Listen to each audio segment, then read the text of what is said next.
పురాతన భారతీయ సంప్రదాయంలో ధనుర్విద్యకున్న ప్రాధాన్యం మీ మాటల్లో.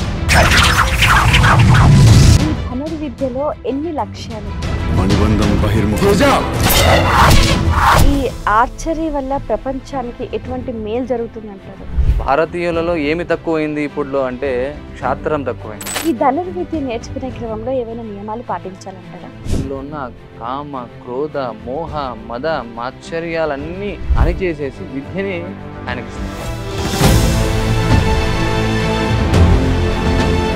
దక్షిణ భారతదేశం అంతా కూడా పరశురామ క్షేత్రం అని అంటూ ఉంటారు, నిజమేనంటారా? ప్రపంచమంతా పాలించిన ఏకైక రాజు ఎవరున్నారంటే పరశురామ స్వామి.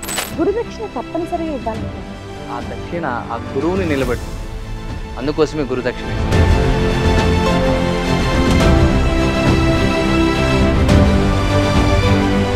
ఈ వారం గురు సాంగత్యం గురువారం రాత్రి 9 గంటలకు మీ PMCలో.